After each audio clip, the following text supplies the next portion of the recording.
In the Yorkshire Dales, where limestone bleeds through thin soil and ancient abbeys crumble into the embrace of creeping heather, there are truths that settle like sediment in the deepest pools of memory. Rosedale Abbey, that forgotten hamlet cradled between moor and valley, holds its secrets with the tenacity of peat bog, preserving what should decay, keeping fresh what should be forgotten. Here in the year of our Lord 1863, the earth itself became complicit in a mother's desperate arithmetic, where love and faith conspired to author a horror that would seep through generations like groundwater through cracked foundation stone. The parish records speak in careful script of burials and baptisms, but they do not speak of the night when Margaret Ellison learned that some resurrections demand a price that even God might hesitate to collect. The morning mist clung to Rosedale Abbey like a shroud reluctant to lift, and Margaret Ellison stood at her kitchen window watching the graveyard emerge from its nightly erasure with the slow inevitability of a developing photograph. Her hands, red raw from the washing she took in to supplement Thomas's father's meagre wages from the ironstone mines, pressed against the cold glass as she counted the headstones, a ritual she had performed each dawn since the fever took her boy 3 months prior. 27 stones stood sentinel in the consecrated ground, but her eyes always lingered on the 28th, the small granite marker that bore her son's name in letters already softening under Yorkshire's relentless weeping sky. The cottage around her seemed to exhale the dampness of grief, every surface touched with the moisture of tears unshed and prayers unanswered, while the fire in the grate struggled against the persistent chill that had settled into her bones the day they lowered Thomas into the earth. She had been a woman of simple faith before the fever came, attending Sunday service with the mechanical devotion of one born to the rhythm of chapel bells and seasonal observance. Margaret's world had been measured in small certainties, the weight of wet washing, the warmth of Thomas's hand in hers during evening prayers, the reliable return of her husband from the mines each evening, his face blackened with ironstone dust, but his eyes still bright with the particular exhaustion of honest labor. The cottage they rented from the church sat in the shadow of the ruined abbey, those ancient stones that had once housed Cistercian monks, now serving as a playground for village children and a reminder of faith's impermanence. Thomas had loved to scramble over the fallen walls, his laughter echoing off stones that had heard centuries of prayer and witnessed the dissolution of certainties far grander than any a miner's wife might claim. In those days before the fever, Margaret had believed in the simple mathematics of devotion. Prayer plus righteousness equals divine protection, love plus vigilance equals a child's safe passage through the perils of a world that claimed too many young souls. But fever recognizes no arithmetic, save its own cruel calculations, and when it came to Rosedale Abbey in the late spring of 1863, it moved through the village with the methodical precision of a tax collector, claiming its due from households that had thought themselves current in their spiritual accounts. Thomas fell ill on a Tuesday, his small body burning with a heat that seemed to emanate from some internal forge, his breath coming in short gasps that reminded Margaret of the bellows in the blacksmith's shop. She had nursed him with the desperate efficiency of a woman who understood that maternal love, however fierce, was no match for the biological imperatives that governed the fragile machinery of a child's body. For 6 days and nights, she maintained her vigil, spooning water between his cracked lips,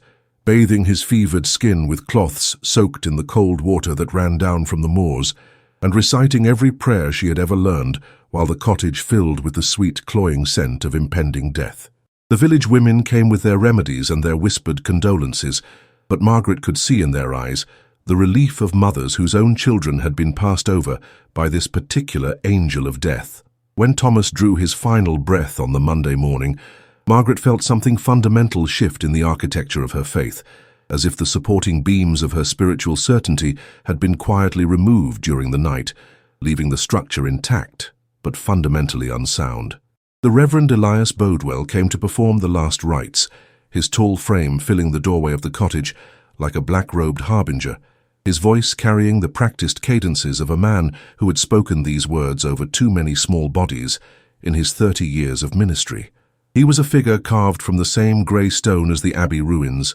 weathered by decades of Yorkshire winters and the accumulated weight of his parishioners' sorrows, his eyes holding the particular weariness of one who had learned to find God's mercy in the mathematics of suffering. Margaret watched him anoint her son's still form with oil, that caught the morning light like tears, and she felt the first stirrings of a question that would grow like a cancer in the months to come. If God's love was infinite, why did it operate according to such finite and cruel accounting? The cottage seemed to contract around them as the Reverend spoke of eternal rest and divine reunion, the walls pressing inward with the weight of words that offered comfort to everyone, except the woman who needed it most. The funeral was held on the Wednesday, a grey day that matched the colour of Margaret's grief and the limestone that formed the bones of the Yorkshire landscape. The entire village attended, as was proper for the death of a child, their faces arranged in expressions of solemn sympathy, while their hearts harboured the secret gratitude of parents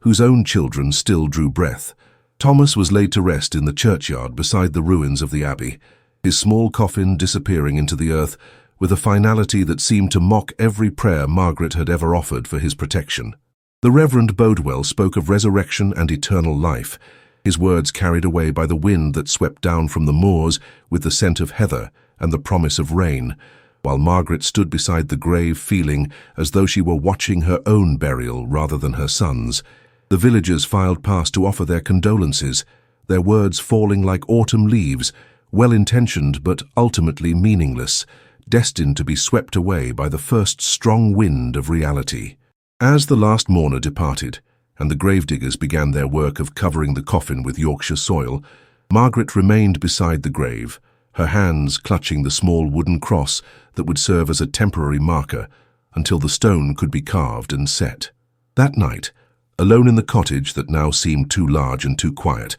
Margaret knelt beside her bed and attempted to pray, but found that the words that had once flowed as naturally as breathing now stuck in her throat like stones. The silence that surrounded her was not the peaceful quiet of evening rest, but the oppressive hush of a world that had suddenly revealed its fundamental indifference to human suffering. Through the window, she could see the churchyard where Thomas lay beneath 6 feet of earth, and she found herself calculating the distance between her kitchen and his grave, measuring in steps the space that now separated her from the child who had been the center of her universe. The cottage creaked and settled around her, its timber frame adjusting to the weight of grief that had taken up residence in every room, while outside, the wind carried the sound of sheep bells from the distant fells and the occasional cry of a night bird hunting in the darkness. Margaret closed her eyes and tried to summon the face of the God she had worshipped all her life, but found only the image of Thomas as he had been in his final moments, small, frightened, and calling for a mother who could offer comfort, but not salvation. The Reverend Elias Bodwell stood in his study 3 weeks after Thomas Ellison's funeral, surrounded by the accumulated theology of 30 years in holy orders, yet finding himself as spiritually bankrupt as a debtor facing the bailiff's knock. The room, lined floor to ceiling with volumes of scripture and commentary, seemed to mock him with their confident assertions about divine providence and the mysterious workings of God's will. While outside his window, the churchyard bore witness to the mathematical precision with which death had been claiming the children of Rosedale Abbey. 7 small graves had been dug since Easter, each one a fresh wound in the earth and a deeper laceration in the Reverend's faith, each funeral service a performance of certainties he no longer possessed. The leather-bound books that had once provided him with answers now felt like props in an elaborate theatrical production, their gilt-edged pages filled with explanations that crumbled like ancient parchment when exposed to the harsh light of a mother's grief. He had entered the ministry with the burning conviction of a young man who believed that faith could move mountains, but 30 years of Yorkshire winters and accumulated sorrows had taught him that faith was more often called upon to move the much heavier burden of accepting what could not be changed. Margaret Ellison had been coming to see him with increasing frequency since Thomas's burial, her visits following a pattern that had become as predictable as the tolling of the church bells. She would arrive in the late afternoon, when the light slanting through the stained glass windows of his study painted everything in shades of amber and blood, her face bearing the particular pallor of a woman who had forgotten how to sleep. The conversations always began with practical matters, the arrangement of flowers on Thomas's grave, the selection of an appropriate inscription for his headstone, the distribution of his few possessions to other children in the village, but they inevitably drifted toward the theological quicksand that had been swallowing the Reverend's certainties one by one. Margaret's questions came wrapped in the language of simple faith, but they carried the weight of accusations that no amount of pastoral training had prepared him to answer. Why had God allowed an innocent child to suffer? What purpose could be served by taking a boy who had never known sin?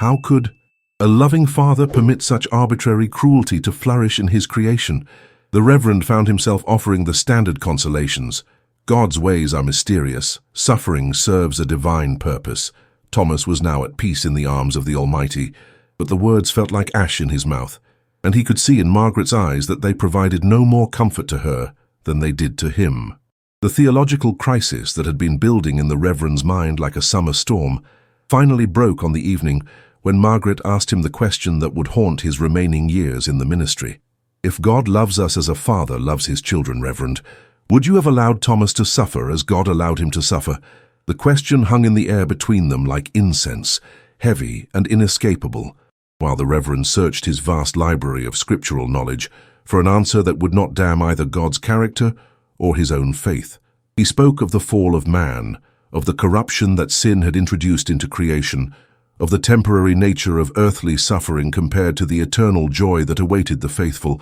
But even as the words left his lips, he could hear their inadequacy echoing off the stone walls of his study. Margaret listened with the patience of a woman who had already heard these explanations and found them wanting, her hands folded in her lap, with the stillness of someone who had learned to contain an ocean of rage within the vessel of proper Christian deportment. When he finished his recitation of orthodox comfort, she simply nodded and thanked him for his time, but the Reverend could see in her eyes that something fundamental had shifted, as if she had been conducting an examination of his faith and found it insufficient for the weight it was asked to bear. That night, alone in the rectory that had been his home for 2 decades, the Reverend found himself walking the floors like a man possessed, his footsteps echoing through rooms that suddenly felt too large and too empty. The house, built in the shadow of the ruined abbey, seemed to absorb the moonlight that filtered through its windows, creating pools of silver illumination that reminded him uncomfortably of the pale faces of the children he had buried in recent months.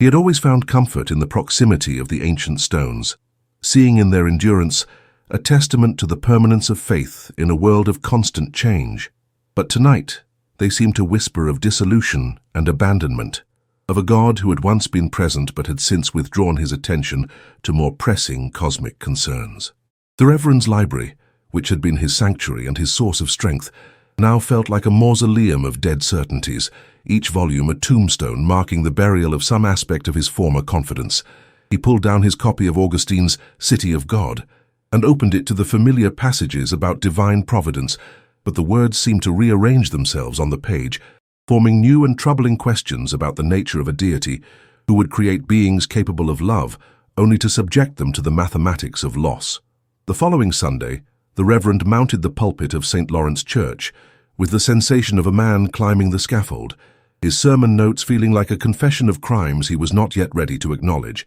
The congregation sat before him in their familiar pews, their faces upturned with the expectation of spiritual nourishment, while the empty spaces where the fever's victims had once sat seemed to glow with accusatory light. He had planned to speak about the resurrection of Lazarus, that most comforting of Christ's miracles, but as he looked out over his flock, he found himself thinking instead about the mathematics of divine intervention. Why Lazarus and not Thomas? Why the son of Mary and Martha, and not the children of Rosedale Abbey? The words that came from his mouth were the familiar platitudes about God's mysterious ways and the hope of eternal reunion, but behind them, his mind was performing calculations that would have horrified his parishioners had they been able to hear them. He spoke of faith as the anchor of the soul, but he could feel his own anchor dragging across the seafloor of doubt, finding no purchase in the shifting sands of theological certainty. Margaret Ellison sat in her usual pew,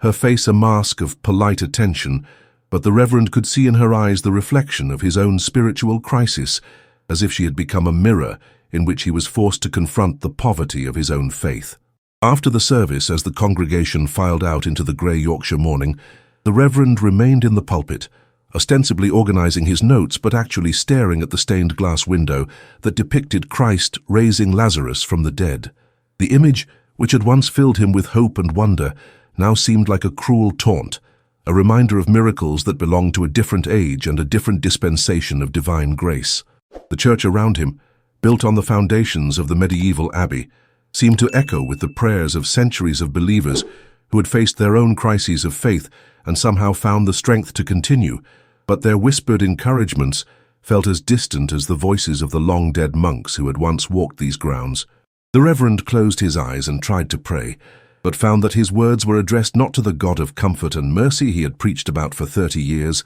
but to a cosmic accountant who seemed to measure out suffering with the precision of a Yorkshire wool merchant weighing his goods. In the silence that followed his failed prayer, he could hear the sound of wind moving through the abbey ruins, carrying with it the scent of heather and the promise of rain, and the distant sound of a woman weeping in a cottage where a child's bed remained forever empty. The sexton, old William Hargreaves, had been tending the dead of Rosedale Abbey for 43 years, and in all that time he had never encountered earth that behaved with such peculiar obstinacy as the soil that covered young Thomas Ellison's grave. Each morning, when he made his rounds through the churchyard, checking for damage from the previous night's wind or the depredations of sheep that occasionally wandered down from the fells, he found the boy's grave in a state of subtle but persistent disturbance. The earth, which should have settled into the compact resignation of all properly buried dead, remained loose and friable, as if something beneath was stirring in restless sleep, and the wooden cross that marked the spot showed an alarming tendency to lean at angles that defied both gravity and the careful attention William paid to keeping the markers properly aligned. He had reset the cross a dozen times, driving it deep into the Yorkshire soil with the methodical precision of a man who understood that the dead deserved the dignity of proper presentation, but each dawn brought the same sight. The cross tilted at an angle that suggested either subsidence or something more troubling that William's practical mind refused to contemplate. The other graves in the churchyard maintained their proper composure, their headstones standing straight as soldiers on parade. Their earth settled into the neat mounds that spoke of death's final victory over the restless energy of life. Margaret Ellison had taken to visiting the grave each evening as the light faded from the Yorkshire sky, her figure a dark silhouette against the grey stones of the abbey ruins, her presence as regular and predictable as the tolling of the church bells that marked the hours of the village's devotion.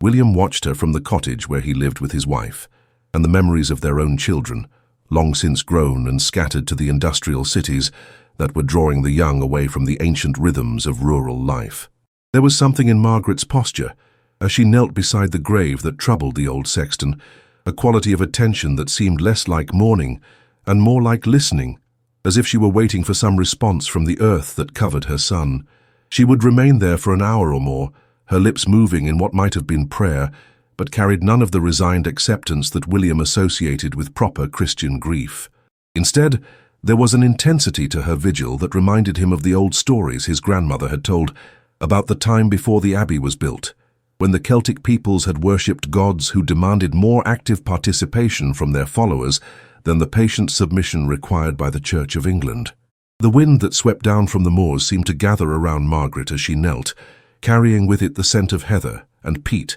and something else that William's nose, trained by decades of tending graves, recognized as the smell of earth that had been recently disturbed. The Reverend Bodwell had begun to make his own visits to the churchyard with increasing frequency, his tall figure moving among the headstones with the careful gait of a man who was no longer certain of his footing on what had once been familiar ground. William observed these pastoral visits with the shrewd eye of a man who had served under 3 different vicars, and had learned to read the signs of clerical distress as accurately as he could read the weather patterns that swept across the Yorkshire landscape. The Reverend's prayers over Thomas's grave carried a different quality than his usual ministrations to the dead, a note of urgency that suggested he was not merely commending a soul to divine mercy, but actively negotiating with powers that might require more than conventional intercession. There were times when William, working in the far corner of the churchyard, would hear the Reverend's voice raised in what sounded less like prayer and more like argument,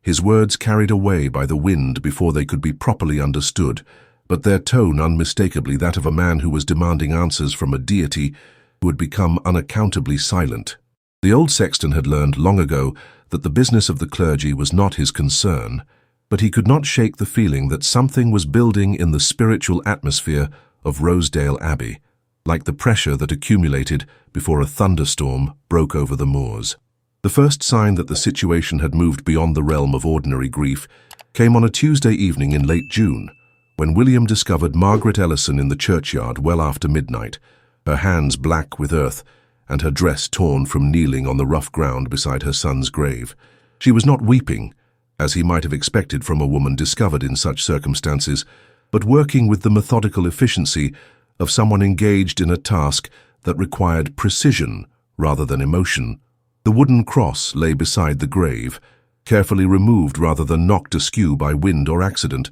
and Margaret was using her bare hands to excavate the soil that covered the coffin with the patient determination of an archaeologist uncovering some precious artifact. William approached her with the caution of a man who had learned to recognize the signs of minds that had been pushed beyond the boundaries of conventional reason, his voice gentle but firm, as he asked what she thought she was doing in the churchyard at such an hour. Margaret looked up at him with eyes that reflected the moonlight like pools of water, her face streaked with earth and tears, and spoke words that would echo in William's memory for the remainder of his days. "He's not resting, William. He's calling to me. He wants to come home." The old sexton felt the hair on the back of his neck rise as he realized that Margaret had excavated nearly 3 feet of earth, her hands working with a strength that seemed impossible for a woman of her slight build.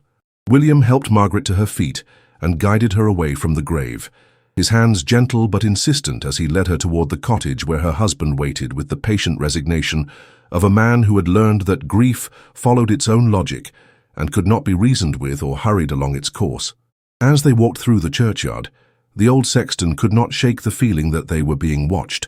not by the living residents of Rosedale Abbey who slept behind their curtained windows, but by the accumulated dead who lay beneath the earth they traversed. The abbey ruins, which had stood as silent witnesses to 8 centuries of human drama, seemed to lean inward as they passed, their broken walls creating shadows that moved independently of the moon's position in the sky. Margaret walked beside him with the docility of a sleepwalker, her hands still black with grave dirt, her breathing shallow and rapid, as if she had been running rather than digging. When they reached her cottage, her husband took her inside with the weary acceptance of a man who had been expecting such a scene, his face bearing the particular exhaustion of someone who had been keeping vigil over a mind that was slowly coming apart under the weight of loss. William returned to the churchyard to restore the grave to its proper condition, but as he shoveled the earth back into place, he could not escape the sensation that he was not merely filling a hole, but sealing something that was actively trying to escape. The following morning brought news that would transform the peculiar incident of Margaret's midnight excavation from an isolated episode of grief-induced madness into the first movement of a symphony that the parish register lay open upon Reverend Bodwell's desk, like a wound that refused to heal, its pages yellowed with the accumulated breath of decades and the particular dampness that seemed to seep through the very stones of St. Lawrence. Margaret Ellison sat before him in the chair reserved for penitents and the bereaved, her hands folded, with the precision of a woman who had learned that stillness was the only defense against a world that moved too quickly toward endings. The Reverend's fingers traced the entries for September 1863, each name a small monument to loss, each date a marker of when the earth had opened to receive what should have remained above ground for decades yet to come. Outside, the wind carried the scent of turned earth and dying heather, a perfume that had become as familiar to the people of Rosedale as the taste of their own tears. The silence between them stretched like the shadows that fell across the churchyard at evening, heavy with words that neither dared to speak aloud. In that silence, the truth of what had been done and what remained to be done settled upon them both like dust upon an unopened tomb. "Mrs. Ellison," the Reverend began, his voice carrying the weight of authority that had been challenged and found wanting in the face of forces beyond his theological comprehension, "there are matters of consecration that extend beyond the simple blessing of ground." His words fell into the space between them, like stones dropped into a well, each syllable measured against the enormity of what they both knew to be true, but could not yet acknowledge in the harsh light of afternoon. Margaret's eyes remained fixed upon the register, reading the names of children who had been laid to rest in ground that had proven itself unworthy of their innocence, ground that had somehow failed in its most sacred duty to provide eternal peace. The Reverend's hand trembled slightly as he turned the pages, revealing entry after entry of burials that had been conducted with all proper ceremony, all appropriate solemnity, yet had somehow fallen short of their intended purpose. Between the lines of careful script, another story wrote itself in the spaces where ink had not dared to venture, a narrative of disturbance and unrest that no amount of holy water could wash clean. The afternoon light that filtered through the stained glass windows cast patterns of red and gold across the open pages, illuminating the names of the dead in colors that seemed altogether too vibrant for such solemn records. The conversation that followed moved with the careful deliberation of two people walking across ice that might crack beneath the weight of honesty, each word chosen not for its truth, but for its safety, in a world where truth had proven itself to be a luxury they could no longer afford. Margaret spoke of dreams that came with the regularity of tides,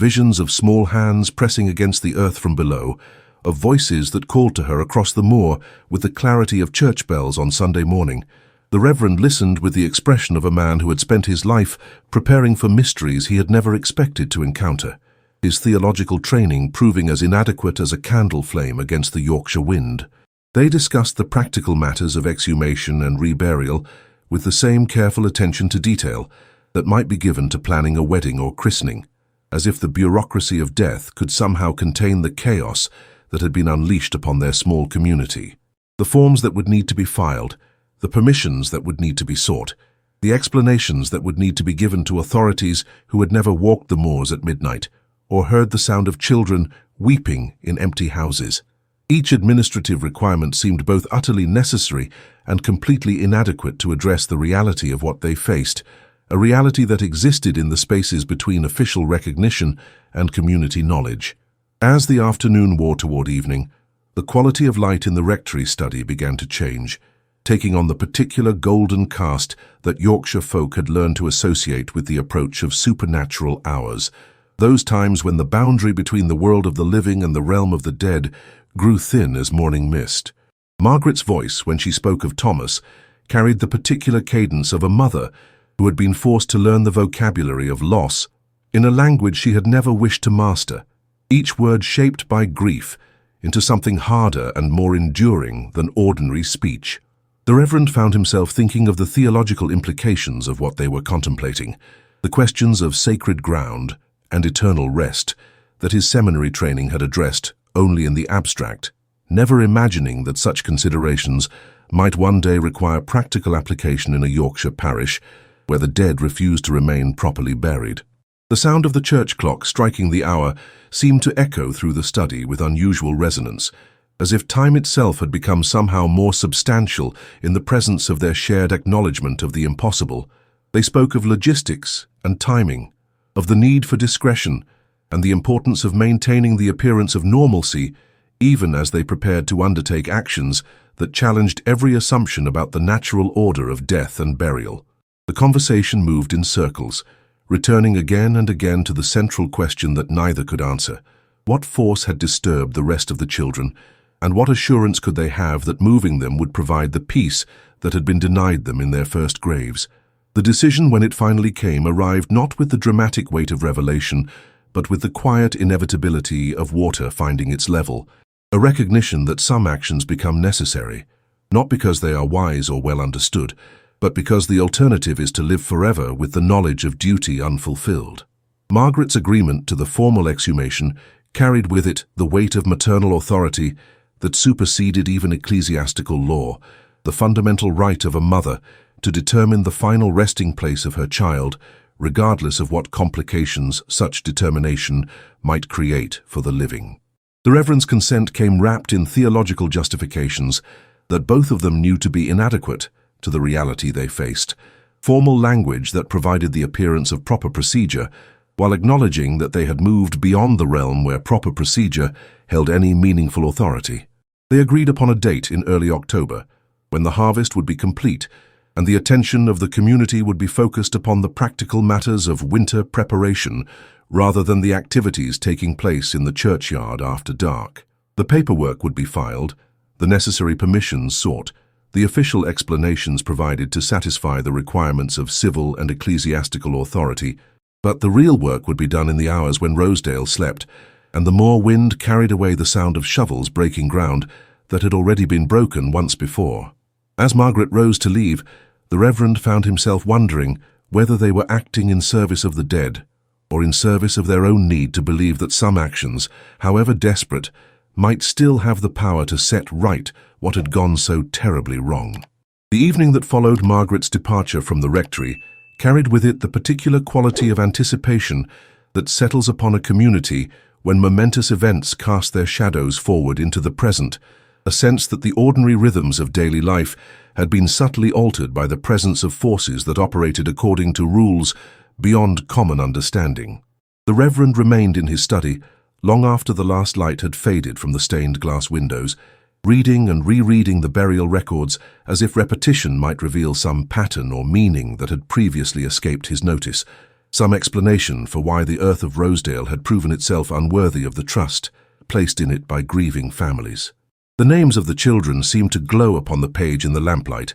each entry a small monument to innocence lost and peace denied, each date a marker of when the natural order had been challenged and found wanting. Outside, the wind moved through the churchyard with the sound of whispered conversations, carrying with it the scent of disturbed earth and the particular dampness that seemed to cling to places where the dead had been laid to rest without finding the peace that burial was meant to provide. The Reverend found himself thinking of theological questions that had no answers in any text he had studied, wondering what it meant for the concept of consecrated ground when that ground failed to provide the sanctuary it promised, what it meant for the idea of eternal rest when rest proved to be as elusive in death as it had been in life. As the clock struck midnight, he closed the register and prepared for bed, knowing that sleep would bring dreams of small hands pressing against coffin lids and voices calling across the moor with the clarity of church bells on Sunday morning. The morning of the exhumation dawned with the particular grey clarity that Yorkshire October brings, a light that seems filtered through centuries of accumulated sorrow and rendered pale by its passage through air, thick with the memory of all the tears that had been shed upon the moor. Margaret Ellison stood at her kitchen window, watching the mist rise from the valley floor like the breath of the earth itself, each tendril carrying with it the scent of decay and renewal that marked the turning of the season from harvest to dormancy. The official papers lay upon her kitchen table, signed and sealed with all the proper authority, yet seeming somehow inadequate to the magnitude of what they authorized, as if bureaucracy could somehow contain the chaos that had been unleashed upon their small community when the dead refused to remain properly buried. The sound of her own breathing seemed unnaturally loud in the morning stillness, each inhalation drawing in air that tasted of turned earth and dying leaves, each exhalation releasing the accumulated tension of weeks spent preparing for this moment when she would once again disturb the rest of her son. The clock upon the mantelpiece ticked with the steady rhythm of time, passing toward an appointment that no mother should ever be required to keep, each second bringing her closer to the moment when she would stand beside an open grave and confront the reality of what death had become in Rosedale Abbey. Through the window, she could see the church tower rising above the morning mist like a finger pointing toward heaven, a reminder of promises made and faith tested beyond the limits of human endurance. The workers arrived as the sun reached its zenith, 3 men from Pickering who had been hired for their discretion as much as their skill, their faces bearing the particular expression of those who had learned not to ask questions about the work they were paid to perform. They moved with the careful efficiency of professionals who understood that some tasks were best completed quickly and without unnecessary conversation, their shovels and ropes arranged with the precision of soldiers preparing for battle against an enemy they could not see but whose presence they could feel in the weight of the October air. Margaret watched from the rectory window as they marked the boundaries of Thomas's grave, their movements deliberate and respectful despite the strangeness of their task, each gesture acknowledging the solemnity of disturbing ground that had been consecrated with tears and blessed with the hope of eternal peace. The Reverend stood beside her, his hands clasped behind his back in the posture of a man who had learned to find comfort in ritual, even when ritual proved inadequate to address the reality of supernatural disturbance. The sound of the first shovel breaking earth carried across the churchyard with the finality of a bell tolling, each stroke removing another layer of soil that had been placed with such care and ceremony only weeks before. The work proceeded in silence, broken only by the whispered instructions of the foreman and the soft thud of earth falling upon earth, a rhythm that seemed to echo the heartbeat of the moor itself as it prepared to release what it had failed to hold in peace. As the excavation deepened, the quality of light in the churchyard began to change, taking on the particular golden cast that Yorkshire folk had learned to associate with the approach of supernatural hours, those times when the boundary between the world of the living and the realm of the dead grew thin as morning mist. The workers paused frequently in their labor, not from fatigue but from a growing sense that they were being observed by eyes that belonged neither to the living nor to the properly dead, a presence that made itself known through the sudden stillness of birds and the way shadows seemed to gather in corners where no shadows should fall. Margaret felt the weight of maternal duty pressing upon her shoulders like a physical burden, the knowledge that she was responsible for this disturbance of her son's rest, even as she acted in service of providing him with the peace that had been denied him in his first grave. The sound of metal striking wood announced the discovery of the coffin, a small pine box that had been crafted with love and care by the village carpenter, its surface now darkened by contact with earth that had proven itself unworthy of the trust placed in it by grieving families. The Reverend began to recite prayers in Latin, his voice carrying across the churchyard, with the authority of centuries of tradition, yet seeming somehow inadequate to address the reality of what they faced, a reality that existed in the spaces between official recognition and community knowledge. The workers lifted the coffin with the reverence due to the remains of a child, their movements careful and deliberate, despite the strangeness of their task, each gesture acknowledging the solemnity of what they were undertaking in service of forces beyond their understanding. The procession from the old grave to the new moved with the slow dignity of a funeral cortege, though the circumstances of this particular journey challenged every assumption about the proper order of death and burial that the people of Rosedale had inherited from their ancestors. Margaret walked behind the coffin with the measured pace of a woman who had learned to find strength in ritual,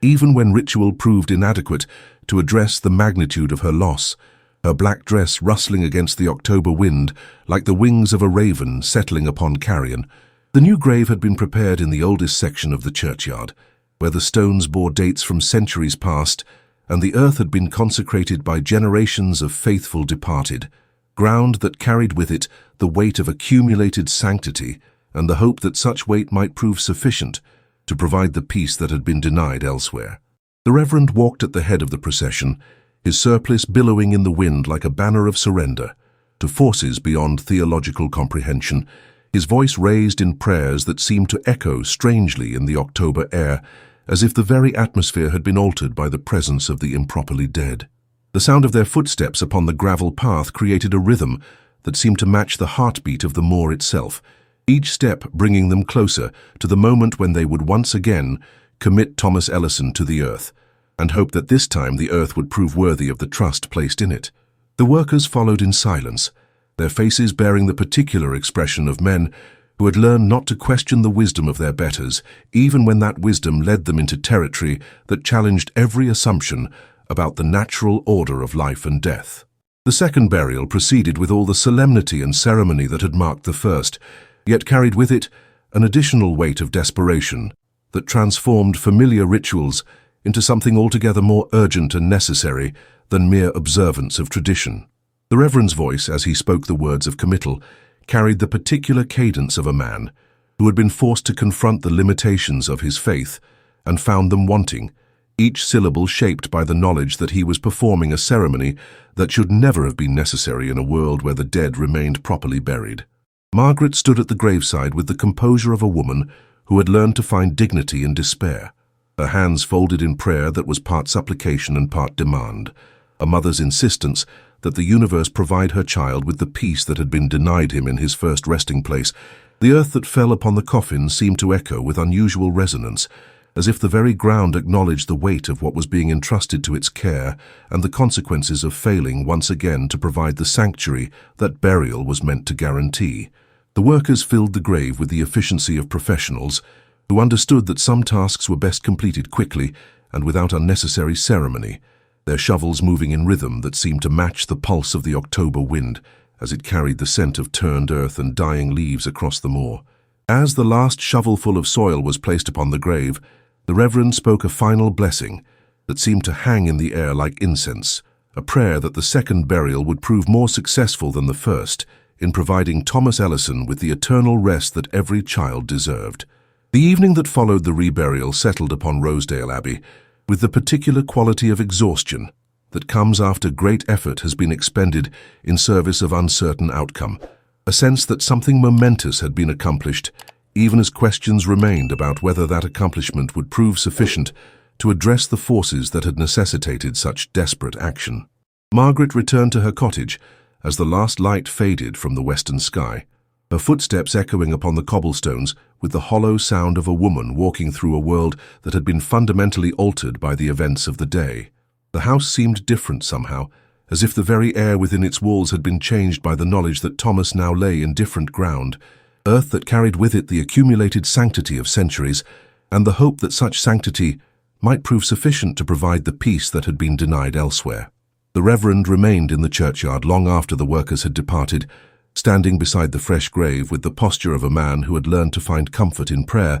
even when prayer seemed inadequate to address the reality of supernatural disturbance. The sound of the church clock striking the hour seemed to echo across the moor with unusual resonance, as if time itself had been somehow altered by the events of the day and the hope that those events might mark the beginning of peace rather than merely another chapter in a story that had no proper ending. As darkness settled upon the valley, the people of Rosedale prepared for sleep with the particular wariness of those who had learned that rest was not guaranteed, even in death, and that some disturbances required more than prayer and proper burial to set right. The weeks that followed the reburial brought with them not the peace that had been hoped for, but rather a deepening of the disturbances that had plagued Rosedale Abbey since the first deaths of summer, as if the act of moving the children had somehow amplified rather than resolved the forces that prevented their proper rest. Margaret Ellison found herself walking the moors at hours when decent folk should have been abed, drawn by sounds that seemed to call her name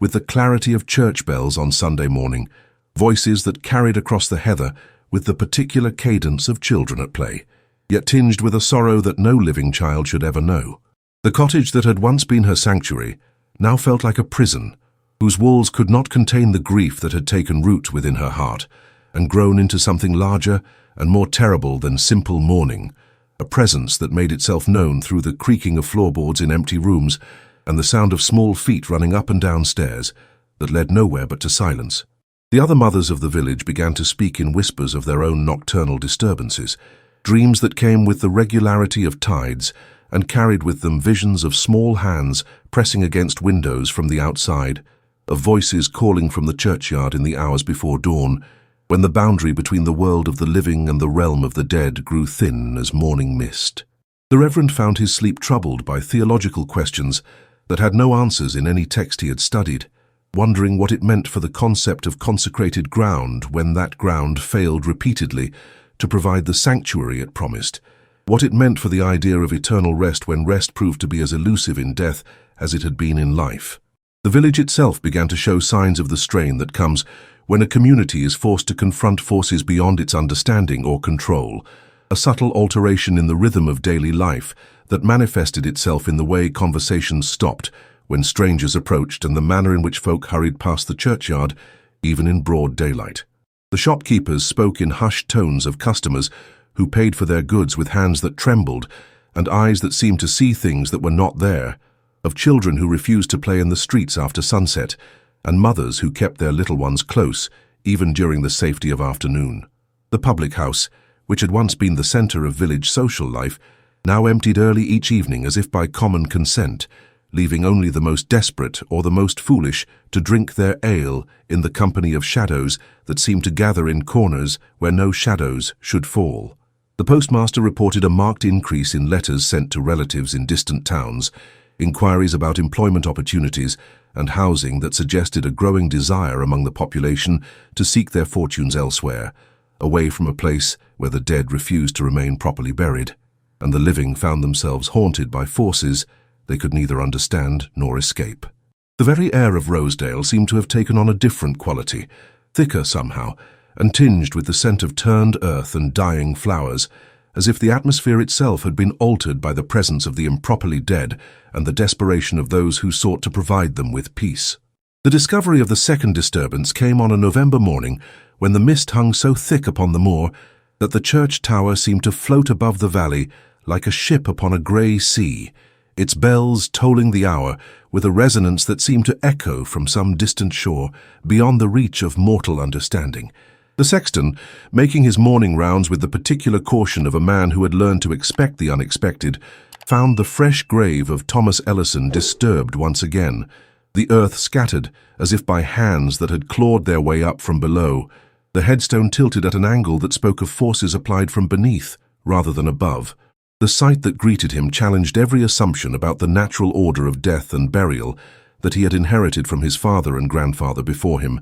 men who had tended the churchyard through decades of ordinary grief and conventional sorrow, never imagining that their successor would be called upon to confront evidence of supernatural disturbance that defied both explanation and remedy. The Reverend, summoned by the sexton's trembling voice, stood beside the violated grave with the expression of a man who had been forced to acknowledge the complete inadequacy of his theological training to address the reality of what lay before him, a reality that existed in the spaces between official doctrine and community experience. The earth around the grave bore the marks of disturbance that seemed to have come from within rather than without, as if the very ground had been unable to contain what had been entrusted to its care and had expelled it with the violence of a body rejecting poison. The implications of what they witnessed settled upon them both like a weight that threatened to crush not only their understanding of the natural order, but their faith in the possibility that any action they might take could provide the peace that had been so desperately sought.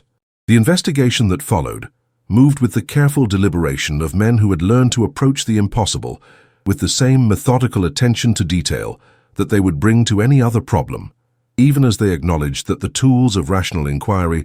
might prove inadequate to address forces that operated according to rules beyond human comprehension. The Reverend examined the disturbed earth with the thoroughness of a scholar, noting the particular pattern of the disturbance and the way the soil had been scattered, as if seeking some clue that might explain how ground that had been blessed and consecrated could fail so completely in its most sacred duty. Margaret, summoned from her cottage by the sexton's urgent message, stood beside the grave with the composure of a woman who had learned to find strength in despair, her eyes taking in every detail of the scene with the particular attention of a mother who had been forced to confront evidence that her child's suffering continued even in death. The workers who had performed the reburial were called to examine their handiwork, their faces bearing the particular expression of craftsmen whose professional pride had been challenged by forces beyond their control, men who had taken care to perform their task with all proper attention to detail, yet found their efforts rendered meaningless by supernatural intervention. The examination revealed no evidence of human interference,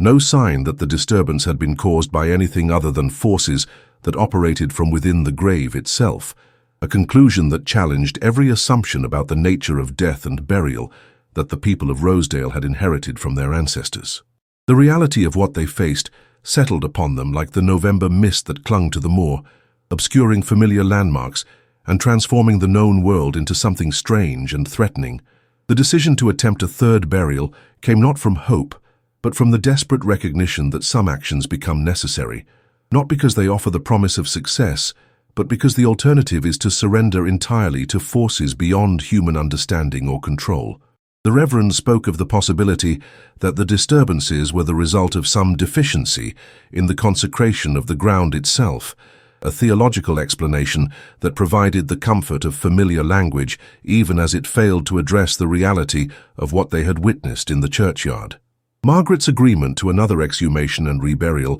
carried with it the weight of maternal duty that superseded even the evidence of repeated failure, the fundamental obligation of a mother to continue seeking peace for her child, regardless of how many times such seeking had proven futile. The practical arrangements were made with the efficiency of those who had learned the procedures through bitter experience. The workers hired, the permissions sought, the explanations provided to authorities who had begun to ask questions about the unusual frequency of burial activities in the Rosedale churchyard. The new location chosen for the third grave lay in the shadow of the church itself, ground that had been consecrated by the presence of the altar and blessed by centuries of prayer, earth that carried with it the accumulated sanctity of generations of faithful worship and the hope that such sanctity might prove sufficient to contain what had proven uncontainable elsewhere. As the arrangements were finalized, The people of Rosedale prepared themselves for another confrontation with forces that had already demonstrated their power to disrupt the natural order of death and burial, wondering whether persistence might eventually triumph over supernatural disturbance or whether they were merely prolonging a struggle that could have no earthly resolution. The night before the third burial brought with it dreams that visited not only Margaret, but every household in Rosedale Abbey. Visions that seemed to emanate from the disturbed earth of the churchyard and spread through the village like ripples upon a pond, carrying with them images of children who wandered the moor in search of rest that could not be found in any grave that human hands might dig. The Reverend spent the hours before dawn in prayer that was part supplication and part demand, a clergyman's insistence that the divine powers he served provide some explanation for the failure of consecrated ground to offer the sanctuary that burial was meant to guarantee. The sound of the church clock striking the hours seemed to echo across the valley with unusual resonance, as if time itself had been somehow altered by the presence of the improperly dead and the desperation of those who sought to provide them with peace. As morning approached, the mist began to lift from the moor, revealing a landscape that seemed somehow different from the one that had been obscured by darkness, as if the very geography of Rosedale had been subtly altered by the forces that prevented the dead from finding rest. The people of the village prepared for another day of confronting the impossible, wondering whether the third burial would finally provide the peace that had been so desperately sought, or whether they were merely participants in a ritual that had no power to address the reality of supernatural disturbance that had taken root in their small community, like a cancer that could not be cut away. In the years that followed, resolution never came. Rosedale Abbey learned to live alongside the mystery. Margaret aged rapidly, her hair whitening like the winter fields, yet every evening she stood at her kitchen window, watching the moor at twilight. Some nights she saw him, a small, familiar silhouette moving with the purposeful stride of a boy, going somewhere he would never reach. Others saw him too, farmers, the sexton, even the reverend, always at a distance, always just clear enough to be known. The sightings were steady but without pattern, and the witnesses, many of them practical folk, all spoke of the same profound sadness that clung to the figure. The Reverend adapted his ministry. His sermons acknowledged the boy's presence, offering prayers not for resolution but for peace to all who linger between worlds. Children learned unspoken rules, which paths to avoid after dark, when to wave at the shadow on the moor. The wandering figure became as much a part of the place as the ruined abbey walls or the heather fields. Over decades, the story ceased to be told as a ghost tale and became a simple fact of geography. The cracked church vault remained as a reminder of what could not be contained. Visitors came quietly, hoping to glimpse what grief and love had made eternal, and still, at certain twilights, the boy would appear, walking the moor. Neither warning nor omen, but a reminder that some bonds cannot be severed by death and some mysteries are not meant to be solved, only lived with.